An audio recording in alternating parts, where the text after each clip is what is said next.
कक्षा द्वितीय विषय संस्कृत। आज हम पाठ तृतीय की शुरुआत करेंगे। आज हम पाठ तृतीय में सर्वनाम पदानी यानी सर्वनाम शब्द पढ़ेंगे। जैसे कि हम हिंदी में पढ़ चुके हैं कि किसी व्यक्ति, वस्तु, स्थान या गुण दशा के स्थान पर काम आने वाले शब्दों को सर्वनाम कहते हैं। संक्षिप्त में हम यह कह सकते हैं कि संज्ञा के स्थान पर प्रयुक्त होने वाले शब्दों को सर्वनाम कहते हैं। तो इसी तरह संस्कृत में भी संज्ञा पदों के स्थान पर कुछ सर्वनाम प्रयुक्त होते हैं। आज हम उन सर्वनामों में से कुछ का आज हम अध्ययन करते हैं। तो आइए हम पढ़ते हैं सर्वनाम पदानी। सर्वनाम पदानी यानी सर्वनाम शब्द। संस्कृत में यहाँ पर 3 सर्वनाम शब्द दिए जा रहे हैं। पहला है एषः। इसका अर्थ होता है यह। यह पुल्लिंग शब्दों के साथ प्रयोग किया जाता है, यानी कि पुल्लिंग संज्ञा शब्दों के साथ एषः का प्रयोग किया जाता है। एषः यानी यह स्त्रीलिंग शब्दों के साथ, संज्ञा शब्दों के साथ इसका प्रयोग किया जाता है। और अंतिम में एतत्। इसका मतलब भी यह होता है, किंतु यह निर्जीव वस्तुओं के साथ, जिसे हम नपुंसक कहते हैं, नपुंसक लिंग के साथ एतत् का प्रयोग किया जाता है। इसका भी मतलब होता है यह।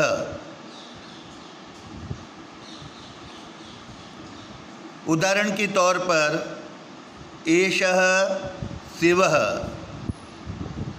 यह शिव है यानी महादेव है। बोलिए एषः शिवः। एषः शिवः। एषः हनुमानः। कहिए एषः हनुमानः यानी यह हनुमान जी है। आपको भी भैया बहनों को इसका उच्चारण करवाना है, अपने साथ बुलवाना है। एषः हनुमानः, यह हनुमान जी है। एषः कृष्णः। कहिए एषः कृष्णः।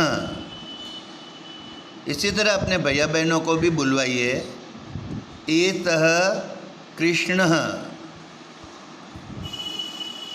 अब कुछ स्त्रीलिंग शब्दों का मैं उदाहरण देता हूँ। जैसे एषा सरस्वती। कहिए एषा सरस्वती। अपने भैया बहनों से भी बुलवाइए। एषा सरस्वती यानी यह सरस्वती है, विद्या की देवी सरस्वती। एषा महालक्ष्मी। एषा महालक्ष्मी। अपने भैया बहनों से भी बुलवाइए। एषा महालक्ष्मी। ठीक है ना, धन की देवी महालक्ष्मी। इसी तरह एषा दुर्गा देवी। कहिए एषा दुर्गा देवी। भैया बहनों से भी बुलवाइए। एषा दुर्गा देवी।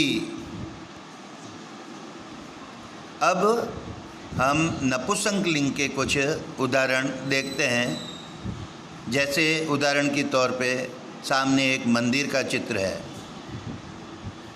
एतत् मंदिरम,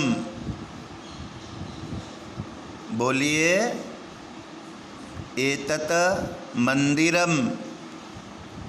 भैया बहनों से भी बुलवाइए बार बार, एतत् मंदिरम, यानी यह मंदिर है।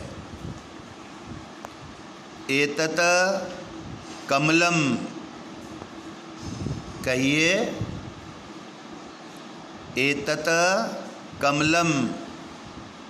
भैया बहनों से भी बुलवाइए, बार बार बोलने का अभ्यास करवाइए। एतत् कमलम, यानी यह कमल है। एतत् छत्रम, कहिए एतत् छत्रम। भैया बहनों से भी बुलवाइए, एतत् छत्रम। इन वाक्यों को पढ़ो और समझो और सुलेख में लिखो। यानी कि आज का यह भैया बहनों के लिए गृह कार्य है। एक बार मैं आदर्श वाचन करता हूँ, आप भी भैया बहनों से इसी प्रकार आदर्श वाचन करवाना। एषः शिवाः, एष हनुमानः, एषः कृष्णः। विसर्गों का उच्चारण करते समय विसर्ग लिखे हुए हैं तो उनका ध्यान रखना चाहिए, विसर्ग का उच्चारण भी करना चाहिए। एषा सरस्वती, एषा महालक्ष्मी, एषा दुर्गा देवी, एतत् मंदिरम, एतत् छत्रम, एतत् कमलम। ठीक है ना, समझ में आया ना? क्या आज हमने संस्कृत में एषः, एषा, एतत्, यह सर्वनाम शब्दों का अभ्यास किया है। तो मैं अभिभावकों से अनुरोध करता हूँ कि वे भैया बहनों को घर पर इसका अभ्यास करवाएंगे।